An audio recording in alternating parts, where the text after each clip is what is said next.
To the video. आज के video में हम अलजेब्रा क्लास 9 एक्सरसाइज 2.3 डिस्कस करने वाले। So let's begin. तो first question is find the remainder when x cube plus 3x square plus 3x plus 1 is divided by x plus 1 x minus half x plus pi and 5 plus 2x। अब ये questions करने के दो तरीके हैं। First method होता है long division method. अब लॉन्ग डिवीजन हमारा नॉर्मल डिवीजन जो होता है उसके जैसा सिमिलर है, सिर्फ कुछ स्टेप्स डिफरेंट है क्योंकि ये पॉलिनॉमियल्स के केस में वो स्टेप्स करना जरूरी है। और दूसरा मेथड है रिमाइंडर थ्योरम, जो कि एक बहुत ही शॉर्ट और इजी मेथड है, लेकिन वो हम लॉन्ग डिवीजन करने के बाद डिटेल में देखेंगे और उसका प्रूफ भी साथ में देखेंगे। अभी लॉन्ग डिवीजन का एक एग्जांपल, क्या स्टेप्स यूज होते हैं पॉलिनॉमियल्स को डिवाइड करने के लिए लॉन्ग डिवीजन से। तो इधर पहला पॉलिनॉमियल जो है x plus 3x square minus 1, जो हमारा डिविडेंड भी है, और दूसरा पॉलिनॉमियल है 1 प्लस एक्स जो हमारा डिवाइजर है। डिविडेंड और डिवाइजर होता है जिससे हम डिवाइड कर रहे हैं दूसरे पॉलिनॉमियल को, जो है हमारा डिविडेंड। ये होता है डिवाइजर और ये होता है डिविडेंड। ये होता है कोशेंट और रिमाइंडर होता है जो वैल्यू जो बचा हुआ है एंड में। अब पहला स्टेप है कोई भी डिवीजन ऑफ पॉलिनॉमियल करने से पहले कि दोनों डिविडेंड को और डिवाइजर को स्टैंडर्ड फॉर्म में लिखना है। अब स्टैंडर्ड फॉर्म क्या होता है? अभी मैंने पिछले एक्सरसाइजेस में बताया कि डिग्री क्या होता है, इंडेक्स फॉर्म क्या है, तो आप उसे रिवर्स कर सकते हैं। स्टैंडर्ड फॉर्म में सब इतना करते हैं कि पावर्स जो दिए पॉलिनॉमियल के कुछ पावर्स होते हैं वेरिएबल के, जो कि इधर है एक्स का है 1, इस ये वाले टर्म का 3x स्क्वायर के वेरिएबल है x, उसका पावर है 2, और ये है -1 जो कि कांस्टेंट पॉलिनॉमियल है, उसका पावर होगा 0, जो कि मैंने एक्सप्लेन किया है पिछले वीडियोस में। अभी इसे हमें स्टैंडर्ड फॉर्म में लिखना है। स्टैंडर्ड फॉर्म में लिखने का मतलब, अभी जैसे इधर पहला जो वेरिएबल है उसका पावर है 1, दूसरा वेरिएबल है 2, वेरिएबल है x, सॉरी दूसरा वेरिएबल है x और उसका पावर है 2, और तीसरा वेरिएबल है जो दिया नहीं है तो हम x रेस टू 0 ऐड करेंगे और उसका पावर है 0। अभी पहले 1 है फिर 2 है फिर 0 है, क्योंकि ऑर्डर नहीं है। तो हम स्टैंडर्ड फॉर्म में इसे एक ऑर्डर में लिखते हैं, जो वो ऑर्डर होता है डिसेंडिंग ऑर्डर, मतलब बड़े से चालू करके हम छोटे की तरफ जाते हैं। तो स्टैंडर्ड फॉर्म में 3x स्क्वायर पहले आएगा, फिर x आएगा और फिर -1 आएगा। तो इसलिए इस डिविडेंड का स्टैंडर्ड फॉर्म होगा 3x square plus x minus 1। अभी वैसे ही ये दूसरा जो हमारा डिवाइजर है 1 प्लस एक्स, इसमें पहले टर्म का जो पावर है वो है 0, वेरिएबल का पावर है 0, और दूसरे टर्म के वेरिएबल का पावर है 1। अब 0 1 से पहले आ रहा है तो ये स्टैंडर्ड फॉर्म में नहीं है, तो इससे पहले हम स्टैंडर्ड फॉर्म में डालेंगे, यानी पावर को डिक्रीजिंग ऑर्डर में लिखेंगे, मतलब डिसेंडिंग ऑर्डर। फर्स्ट पहला टर्म जो होगा उसका पावर सबसे ज्यादा होना चाहिए। तो इस केस में सिर्फ दो टर्म्स है, एक का पावर 0 एक का पावर 1, तो सबसे पहले जिसका पावर 1 है वो आएगा और फिर उसके बाद 0 पावर वाला आएगा। स्टैंडर्ड फॉर्म में कन्वर्ट करने के बाद सेकेंड स्टेप होना चाहिए, डिवाइजर का जो पहला टर्म है जो कि इस केस में x है, और जो डिविडेंड का पहला टर्म है, टर्म होते हैं जो पार्ट्स होते हैं पॉलिनॉमियल के, जैसे इधर टर्म्स है 3x स्क्वायर x और -1, तो 3x स्क्वायर पहला टर्म है और वैसे ही इस पॉलिनॉमियल का पहला टर्म x है। ये दोनों पॉलिनॉमियल्स के पहले टर्म्स को हम लोग को डिवाइड करना है। डिविडेंड का पहला टर्म डिवाइडेड बाय डिवाइजर का पहला टर्म, जो हमें जो वैल्यू आएगा वो हमारा कोशेंट का पहला टर्म होगा, क्योंकि कोशेंट भी एक पॉलिनॉमियल ही मिलेगा। तो इसलिए कोशेंट का पहला टर्म होगा डिविडेंड का पहला टर्म डिवाइडेड बाय डिवाइजर का पहला टर्म। आप डिवाइड क्यों कर रहे हैं? अभी जब हम नॉर्मल डिवीजन करते हैं, जैसे इधर एक 2 डिवाइडेड बाय 4 दिया होता, तो हम 2 इंटू 2 4 लिखते और हमारा क्वेश्चन 2 आता। हम मतलब हमें ये ढूंढना है 2 में क्या मल्टीप्लाई करेंगे तो हमें 4 मिलेगा। सिमिलरली हम लोग को ये ढूंढना है जो x में हम क्या मल्टीप्लाई करेंगे तो हमें 3x स्क्वायर मिलेगा। उससे जानने का एक आसान तरीका होता है, सीधे 3x स्क्वायर को x से डिवाइड करेंगे तो हमें वो पार्ट मिल जाएगा। अब जैसे देख सकते हैं x इंटू 3x होगा 3x square. Multiplication of polynomials बहुत सिंपल है, उसमें सिर्फ कोएफिशिएंट्स आपस में होंगे मल्टीप्लाई और वेरिएबल्स आपस में होंगे मल्टीप्लाई। इधर का कोएफिशिएंट है 1, इधर का कोएफिशिएंट है 3, तो 3 इंटू 1 हो जाएंगे 3, इधर का वेरिएबल है x और इधर का वेरिएबल है x, तो हो गया x स्क्वायर।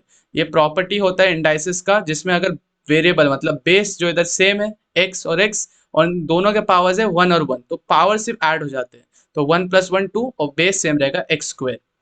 प्लस अब सेकेंड स्टेप होता है, अब जैसे हम लोग ने 3x स्क्वायर और x को डिवाइड करके क्वोशंट का पहला टर्म मिल गया है, अब नेक्स्ट स्टेप होगा जब हम डिवाइजर का जो दूसरा टर्म है +1, उसे भी हमें मल्टीप्लाई करना होगा 3x से, क्योंकि वो भी डिवाइजर का एक पार्ट है, उसे मिस नहीं कर सकते। अब जैसे इस केस में अब डिवाइड मल्टीप्लाई करेंगे 1 को 3x से, तो 1 कोएफिशिएंट और 3 कोएफिशिएंट तो आपस में हो जाएंगे, तो 1 × 3 हो जाएगा 3। इधर वेरिएबल प्रेजेंट नहीं है तो इसलिए इसका वेरिएबल होगा 1, और लेकिन इधर जो वेरिएबल है वो है x। अब 1 multiplied by any number any alphabet, हमेशा वो वापस वो रिटर्न करता है वही नंबर और वही अल्फाबेट, तो 1 × x होगा x। तो 1 × 3 3 और 1 × x x, तो होगा 3x। तो इसलिए हम x वेरिएबल के नीचे 3x को लिखेंगे। अभी नेक्स्ट स्टेप होना चाहिए, जो हमारा जो साइन होगा वो सबका चेंज हो जाएगा। इसका मतलब जो नीचे वाला पॉलिनॉमियल जो हम लोग ने अभी लिखा है उसका साइन चेंज हो जाएगा, तो मतलब प्लस है तो वो माइनस हो जाएगा, और जो माइनस है वो प्लस हो जाएगा। इस केस में 3x² का भी पावर प्लस है और 3x का भी पावर, सॉरी, साइन प्लस है, तो ये दोनों माइनस हो जाएंगे। ये 3x² plus 3x² minus 3x² cut होकर 0 हो जाएगा, और प्लस एक्स माइनस 3x हो जाएगा -2x। अगर आपको पॉलिनॉमियल्स का एडिशन सब्ट्रैक्शन के लिए वीडियो चाहिए तो कमेंट बॉक्स पे पिन डाउन कर दें। -1 को हम नीचे ले लेंगे, तो अब हमारा दूसरा पॉलिनॉमियल जो है वो -2x -1 है, और डिवाइजर जो वो सेम ही रहेगा x+1। तो इसलिए अब हमारा पॉलिनॉमियल का पहला टर्म x है, डिवाइजर पॉलिनॉमियल का पहला टर्म x है जो कि पहले भी था, और लेकिन अब डिविडेंड का जो पॉलिनॉमियल का पहला टर्म है वो 3x² नहीं रहेगा, अब वो -2x है। तो इसलिए हम सेम स्टेप रिपीट करेंगे, हम -2x को x से डिवाइड करेंगे, और जो हमें मिलेगा रिटर्न में वैल्यू वो हमारा क्वोशंट होगा। जैसे we treat the remainder -2x -1 has the new dividend, the divisor remains the same, जैसा मैंने अभी बोला। We repeat step 2 to get the new term, next term of the quotient, क्योंकि पहला टर्म तो 3x मिल गया, अब नेक्स्ट टर्म के लिए अब हम इससे ट्रीट करेंगे पहला टर्म, और फिर हमें क्वोशंट का नेक्स्ट टर्म मिलेगा जो कि इस केस में है -2 बाय द फर्स्ट टर्म। अब सेकेंड टर्म क्वोशंट का सेकेंड टर्म होगा -2। अभी अब नेक्स्ट स्टेप होना चाहिए, हम लोग को मल्टीप्लाई करना है अभी दो डिवाइजर को इस -2 से। तो we multiply the divisor by the second term of the quotient and subtract the product from the dividend. x+1 -2 gives out -2x -1 and is equal, this will go, अभी ये -2x -1 है तो इसलिए इसके जगह पे -2 जो हम लोग ने अभी डिवाइड करके मिला, तो -2 × x हो जाएगा -2x, और +1 -2 हो जाएगा -2। तो इससे हमें रिमाइंडर जो मिला वो है +1, क्योंकि साइन चेंज हो जाएंगे। सेकेंड जो हम लोग ने मल्टीप्लाई करके जो पॉलिनॉमियल लिखा है उसके साइन चेंज हो जाते हैं। अभी ये प्रोसेस हमें तब तक करना है जब तक जो रिमाइंडर जो मिल रहा है, जो नया डिविडेंड मिलते आता है, उसका जो डिग्री है वो डिवाइजर के डिग्री से कम ना हो। जैसे इस केस में जो हमें रिमाइंडर मिला है +1 है, तो इसका डिग्री होगा x⁻0, हमारा डिग्री होगा 0। लेकिन हमारा डिवाइजर जो है जो उसका डिग्री है 1, डिग्री पे भी वीडियो मैंने प्लेलिस्ट में डाल दिया है। तो इस केस में रिमाइंडर का जो डिग्री है वो लेस है डिवाइजर के डिग्री से, इसलिए हमें इधर स्टेप हमारा खत्म हो जाएगा। तो इसलिए हमारा क्वोशंट जो है वो है 3x -2, लेकिन हमारा रिमाइंडर जो है वो क्योंकि 1 बचा है तो इसलिए 1। Now let us look at what we have done in the process above as a whole. तो x+1 को हमें डिवाइड करना था 3x² + x -1 से, लॉन्ग डिवीजन मेथड है। तो सबसे पहले हम लोगों ने क्या किया, डिविडेंड का पहला टर्म जो था उससे डिवाइड किया डिवाइजर के पहले टर्म से, तो हमें मिल गया जो पहला क्वोशंट का पहला टर्म क्या होगा, जो कि था 3x। अब हमें डिवाइजर को इस क्वोशंट से मल्टीप्लाई करना है जो कि हम नॉर्मल डिवीजन में करते हैं, तो x और 3x, तो 3 × 1 इसका क्वोशंट है 1, तो 3 × 1 3, और x × x जो मैंने बताया इंडाइसिस रूल, अगर बेस सेम है तो पावर्स ऐड हो जाते हैं, तो 1 × 1 हो गया x²। वैसे ही +1 भी है तो +1 × 3 होगा +3, और इधर कुछ नहीं है तो मतलब 1 × x होगा x। अब होगा साइन चेंज, माइनस माइनस, इसका आंसर मिलेगा 0, इसका आंसर मिलेगा -2x -1। सेम केस अभी अभी वापस हमें -2x -1 के लिए करना है, क्योंकि इसका डिग्री अभी भी सेम है। जब तक डिग्री कम ना हो जाए डिवाइजर से तब तक ये स्टेप कंटिन्यू रखना है। तो अब हम -2x को डिवाइड करेंगे इसके फर्स्ट टर्म से, तो होगा x कट हो जाएगा, मिलेगा -2, तो वो हमारा क्वोशंट का नेक्स्ट टर्म होगा। अब x और -2 मल्टीप्लाई होंगे और मिलेगा आंसर -2x, और वैसे +1 -2 होगा -2, sign change, negative positive, remainder is 1। अभी हम नोटिस करेंगे तो इसे हम dividend is equal to divisor into quotient plus remainder के फॉर्म में भी लिख सकते हैं, जो कि एक बहुत इंपॉर्टेंट फॉर्मूला है और हर जगह यूज होने वाला है। अब नेक्स्ट केस में हम देखेंगे रिमाइंडर थ्योरम क्या होता है। रिमाइंडर थ्योरम हमें कैसे हेल्प करता है इतना लॉन्ग डिवीजन जो कि बहुत ही हेक्टिक प्रोसेस है ये, बहुत सारे स्टेप्स हैं, भले इजी है लेकिन बहुत सारे स्टेप्स फॉलो करने पड़ते हैं। लेकिन अगर हमें सिर्फ रिमाइंडर ढूंढना है किसी भी पॉलिनॉमियल को डिवाइड करके, तो वो बहुत ही आसानी से हम कर सकते हैं रिमाइंडर थ्योरम से। वो क्या करता है, तो जैसे let P x be any polynomial of degree greater than और equal to 1 and let a be any real number. Real number क्या होता है, इंटीजर्स, -1 -2 -3, फ्रैक्शंस हो गया, हाफ, 1/3, 3/7, या फिर इरेशनल नंबर्स हो गए, √2, √3, √6। तो ये सब जो है वो रियल नंबर्स के अंदर आते हैं। लेट और एक पॉलिनॉमियल है जिसको हमें डिवाइड करना है, जिसका डिग्री ग्रेटर देन और इक्वल टू 1, मतलब 1 से छोटा नहीं हो सकता, लेकिन 1 हो सकता है, और 1 से बड़ा हो सकता है, लेकिन 1 से छोटा नहीं हो सकता। अगर हम पी एक्स को, जो कि पॉलिनॉमियल है, उसको डिवाइड करें लीनियर पॉलिनॉमियल। लीनियर पॉलिनॉमियल क्या होता है, जिसका डिग्री 1 होता है। क्योंकि इस केस में देख सकते हैं एक्स का पावर जो है 1 है, और ए जो कि एक नंबर है, तो एक कांस्टेंट पॉलिनॉमियल है, तो इसका वेरिएबल होगा x⁻0। तो 1 इज ग्रेटर देन 0, तो इसका मतलब हाईएस्ट पावर 1 है, और जिसका हाईएस्ट पावर 1 होता है पॉलिनॉमियल्स में, उसे हम लीनियर पॉलिनॉमियल्स भी बोलते हैं।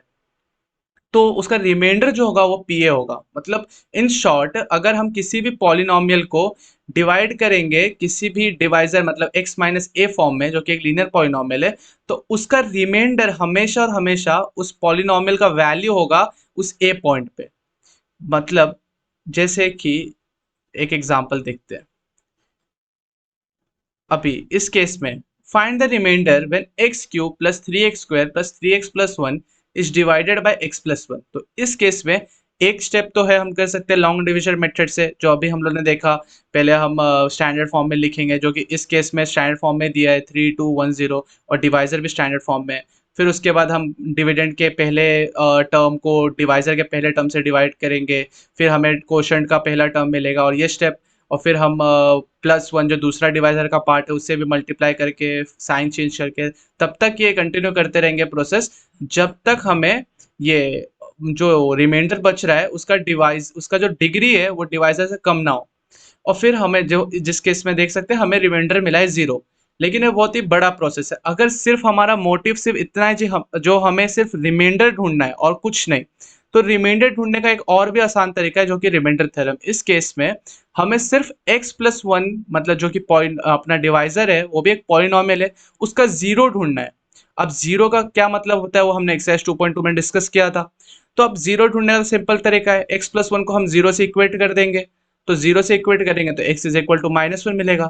अब 0 से इक्वेट इसलिए करेंगे क्योंकि जैसे हमने देखा डेफिनेशन में क्या लिखा था। डेफिनेशन में दिया है, if px is divided by the linear polynomial x-a, then the remainder is value of that polynomial at a। मतलब a पे हमें पॉलिनोमियल का वैल्यू निकालना है, a पे, x-a पे नहीं, a पे। तो अगर इस केस में जो डिवाइजर है वो x+1, तो अगर हमें a का वैल्यू निकालना है तो वो सिंपल है, वो इसे हमें 0 से इक्वेट करना पड़ेगा। वो बोलना चाह रहा है जो डिवाइजर का 0 होगा उसका वैल्यू पे, उस पॉइंट पे हमें पॉलिनोमियल का वैल्यू निकालना है। तो सिंपल है, x+1 का 0 निकालने के लिए हमें सिर्फ x+1 को 0 से इक्वेट करना है। तो +1 इक्वल टू के उस साइड जाएगा, तो साइन चेंज हो जाएगा -1। अब अगर हम -1 पे इस पॉलिनोमियल का वैल्यू निकालेंगे, तो जो वैल्यू होगा वो पॉलिनोमियल का रिमाइंडर होगा, अगर हमने x+1 से उसे डिवाइड किया होता तो। अब जैसे एग्जांपल देखते हैं, -1 आप सब्स्टिट्यूट करेंगे, -1 तो -1³ plus 3, eventually -1 plus 3 into -1 gives out -1 plus 3 minus 3 plus 1 gives out 0। और जैसा हमने देखा था लॉन्ग डिवीजन मेथड से भी हमें रिमाइंडर 0 आया था। लेकिन इतना बड़ा प्रोसेस करना अवॉइड कर सकते हैं अगर हमारा सिर्फ और सिर्फ मोटिव है रिमाइंडर ढूंढना है। तो अगर सिर्फ रिमाइंडर ढूंढना है तो रिमाइंडर थ्योरम उसी प्रोसेस को कुछ स्टेप्स में कंप्लीट कर देता है।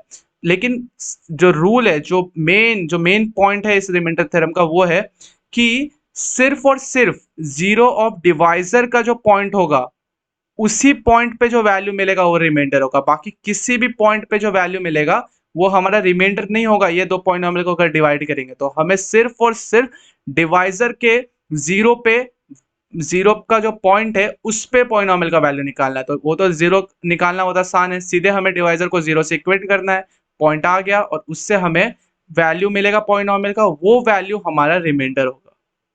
अब ये सेम स्टेप हम अलग अलग इसके लिए अलग अलग प्रोसेसेस के लिए रिपीट, अलग अलग क्वेश्चंस के लिए रिपीट कर सकते हैं, सॉरी अलग अलग क्वेश्चंस के लिए रिपीट कर सकते हैं।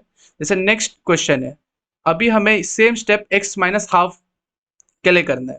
तो इसका पहला स्टेप क्या होगा, जो हमें x माइनस हाफ का जीरो ढूंढना होगा। अब x माइनस हाफ का जीरो ढूंढने के लिए उससे जीरो से इक्वेट करना पड़ेगा, तो मिलेगा हमें x प्लस हाफ। जैसे इधर मैंने निकाला है x plus half, x is equal to plus half, क्योंकि माइनस इक्वल टू के उस साइड प्लस हाफ होगा। तो value of polynomial at half निकालना है। तो value of polynomial at half क्या होगा, is equal to half cube plus three half square plus three into half plus one. ये हमें दे रहा है 27/8। तो मतलब अगर हम लॉन्ग डिवीजन से भी ये मेथड करेंगे, ये स्टेप्स फॉलो करेंगे, तो हमें रिमाइंडर 27/8 ही आएगा, जो कि हमने अवॉइड किया है ये आसान से स्टेप्स में करके। अब जैसे कि ये फ्रैक्शंस है, तो फ्रैक्शन सॉल्व करने का एक तरीका होता है, उसे हम ऐसे ऐड नहीं कर सकते। उसका सिंपल रूल एक क्या है, दो फ्रैक्शंस तभी ऐड और सब्ट्रैक्ट होंगे जब उनके डिनोमिनेटर सेम होंगे। तो जैसे इस केस में 1/8 प्लस 3/4 था, तो पहले मैंने उसे इक्वेट किया है, जो कि ये स्टेप सब आप रफ वर्क में करना चाहिए, मैंने इधर एक्सप्लेनेशन के लिए दिखाया है, आप डायरेक्टली ये स्टेप भी दिखा सकते हैं। अब नेक्स्ट क्वेश्चन है, हमें x को अगर हम डिवाइड करेंगे x cube plus three x square plus x plus one से, सॉरी हम जब x cube plus three x square plus x plus one को एक्स से डिवाइड करेंगे तो क्या रिमाइंडर मिलेगा। तो सिंपल स्टेप है, हमें डिवाइजर का जीरो ढूंढना है, जो कि मिलता है डिवाइजर को जीरो से इक्वेट करके, जो इस केस में एक्स है। तो x is equal to zero, तो जीरो हमारा पॉइंट है, तो पॉलिनोमियल का वैल्यू सिर्फ जीरो पे ढूंढना है। सिंपल है ये क्वेश्चन, जीरो पे ढूंढेंगे, जो वैल्यू आएगा वो हमारा रिमाइंडर होगा। तो प्रोस जो रिमाइंडर थ्योरम सिर्फ इतना बोलता है, जो डिवाइजर का जीरो है, मतलब डिवाइजर का जो जीरो वाला पॉइंट है, उस पे जो पॉलिनोमियल का वैल्यू आएगा वो हमारा रिमाइंडर होगा। सेम स्टेप हम x प्लस पाई के लिए हम लोग करेंगे। तो इधर केस सेम, पॉलिनोमियल तो सेम है, x cube plus three x square plus x plus one, divisor x plus pi है, तो इसका जीरो कैसे निकालेंगे, x plus pi is equal to zero, x is equal to minus pi. तो हमें सिर्फ और सिर्फ इतना करना है, पॉलिनोमियल का वैल्यू निकालना है माइनस पाई पे, जो वैल्यू आएगा वो हमारा रिमाइंडर होगा, जो इस केस में है minus pi cube plus three pi square minus pi plus one. Solution provided है, आप क्रॉस चेक कर सकते हैं, but try to solve without seeing the solution. Next is 5 plus two x, same procedure होगा, maths है। The zero of the divisor 5 plus two x is 5 plus two x is equal to zero. तो x का point आएगा -5/2, क्यों, क्योंकि मैंने 2x को 2x के वेरिएबल वाले पार्ट को इक्वल टू के उस साइड ले लिया है, और मुझे सिर्फ x से मतलब है -2x से नहीं, इसलिए -2x इधर मल्टीप्लाई हो रहा था, इक्वेट टू के उस साइड ले लिया तो हो गया हम डिवाइड, -5/2। सिंपल है, मुझे -5/2 पे पॉलिनोमियल का वैल्यू ढूंढना है, जो वैल्यू आएगा वो मेरा रिमाइंडर होगा। ये स्टेप ये सब थोड़ा हेक्टिक था, क्योंकि इसमें क्यूब ढूंढने थे, तो मैंने सॉल्यूशन प्रोवाइड किया है। ट्राई करिए जो ये क्वेश्चन आप खुद से सॉल्व करें, ताकि आपका सारे कंसेप्ट क्लियर हो जाए। बाकी सॉल्यूशन इधर प्रोवाइडेड है रेफरल के लिए। अब नेक्स्ट क्वेश्चन है, find the remainder when x cube minus a x square plus six x minus a is divided by x minus a. ये स्टेप, ये क्वेश्चन भी एकदम सिमिलर है, सिर्फ x माइनस ए दिख रहा है, तो इससे हमें लग रहा हो कि बहुत ये कुछ अलग होगा। सिमिलर स्टेप्स फॉलो करने जो हमने पहले किया है। इधर डिवाइजर क्या है, x माइनस ए, तो हम सेम सिमिलरली x माइनस ए का भी जीरो निकालेंगे। x माइनस ए के जीरो वाले पॉइंट पे हमें सिर्फ पॉलिनोमियल का वैल्यू निकालना है, जो वैल्यू आया वो हमारा रिमाइंडर। तो जीरो कैसे निकालते हैं, the zero of the divisor x minus a is x minus a is equal to 0, x is equal to a। तो अभी a पे पॉलिनोमियल का वैल्यू निकालेंगे, तो मतलब x की जगह पे a डाला जाएगा, a cube minus a x square, तो a square plus six a minus a cube minus a into a square. तो अभी मैंने बताया था, जब वेरिएबल्स मल्टीप्लाई होते हैं और उनके बेस सेम होते हैं, तो सिर्फ उनके पावर ऐड हो जाते हैं, तो बेस सेम रहेगा और पावर ऐड हो जाएंगे, तो 1 + 2 3, ये इंडाइसिस का प्रॉपर्टीज है। प्लस सिक्स इंटू ए सिक्स है माइनस ए, वैल्यू इज 5 है, तो मतलब रिमाइंडर जो मिलेगा, अगर हम लॉन्ग डिवीजन से भी करते तो हमारा रिमाइंडर जो होता है 5 है। तो ये रिमाइंडर थ्योरम बहुत ही आसान कर देता है, अगर किसी भी पॉलिनोमियल को का रिमाइंडर चाहिए किसी से पॉलिनोमियल से डिवाइड करने के बाद। Third question, check whether 7 + 3x is a factor of 3x³ + 7x। अब ये क्वेश्चन भी रिमाइंडर थ्योरम से सॉल्व होगा, लेकिन फैक्टर का क्या मतलब है इधर, इधर ऐसा क्यों दिया है जो हमें चेक करना है, कैसे चेक होगा, क्या इसके पीछे का कंसेप्ट है, तो ये देखते हैं। In order to check whether a polynomial is a factor of another polynomial, जो कि इस केस में 7+3x भी एक पॉलिनोमियल है और 3x³ तो हमें चेक करना है ये इसका पॉलिनोमियल, ये इसका फैक्टर है कि नहीं। तो we need to follow the same steps that we follow by finding the factors of a number. जैसे कि जब हम नंबर्स के फैक्टर्स ढूंढते हैं, जैसे 6 का फैक्टर ढूंढते हैं, तो हम क्या करते हैं, हम चालू करते हैं 1 से डिवाइड करना, 6 को 1 से डिवाइड करते हैं और 6 जो नंबर दिया गया, जैसे इस केस में 6 है, तब तक उस नंबर उतने नंबर से उसे डिवाइड करते रहेंगे और जो जो नंबर्स हमें रिमाइंडर 0 देंगे वो हमारे फैक्टर्स होते हैं। जैसे 6 के केस में अगर मैं 1 से डिवाइड करूँ 6 को, तो 1 6 जा 6, तो रिमाइंडर मेरे को मिलेगा 0। जैसे सिमिलरली 2 के केस में 2 3 जा 6, तो इसमें भी रिमाइंडर 0, 3 2 जा 6, उसमें भी रिमाइंडर मेरे को 0 मिलेगा। लेकिन 4 के केस में 4 6 जा 4 1 जा 4 होगा और रिमाइंडर 6 माइनस 4 2 होगा, तो इस केस में मुझे रिमाइंडर 0 नहीं मिला, तो ये 4 एक फैक्टर नहीं होगा। 5 सिमिलरली 5 1 जा 5, 6 माइनस 5 1, तो मेरे को इधर भी रिमाइंडर 0 नहीं मिला, तो ये मेरा फैक्टर नहीं होगा। लेकिन 6 6 हर एक नंबर अपना खुद का फैक्टर होता ही है। तो फैक्टर का सिंपल मतलब होता है क्या उस टेबल में 6 आ रहा है। जैसे 1 के टेबल में क्या 6 आता है, हाँ आता है। क्या 2 के टेबल में 6 आता है, बिल्कुल 2 3 जा 6 होता है। क्या 3 के टेबल में 6 आता है, हाँ। लेकिन क्या 4 के टेबल में 6 आता है, नहीं। 4 1 जा 4 और 4 2 जा 8 होता है। यही स्टेप हमें हर टेबल के लिए चेक करना है जहां तक वो नंबर दिया। जैसे अगर 12 होता तो हम 1 से लेकर 12 चेक करते, तो क्या 1 के टेबल में 12 आता है, हाँ, तो वो 12 का फैक्टर होगा। क्या 2 के टेबल में आता है, हाँ, 2 6 जा 12, 3 4 जा 12, 4 3 जा 12, तो 1 2 3 4 सब है। लेकिन 5 5 1 जा 5, 5 2 जा 10, 5 3 जा 15 होता है, 12 नहीं आता, तो 5 फैक्टर नहीं होगा। 6 1 जा 6, 6 2 जा 12, 6 आता है तो 6 एक फैक्टर होगा। तो हमें सिमिलरली अगर कोई भी नंबर का हमें फैक्टर ढूंढना है, तो हमें सिर्फ चेक करना है क्या वो नंबर के टेबल में वो नंबर प्रेजेंट है। जैसे क्या 6 प्रेजेंट है 2 के नंबर टेबल में, क्या 6 प्रेजेंट है 3 के टेबल में, हाँ, तो वो फैक्टर होगा।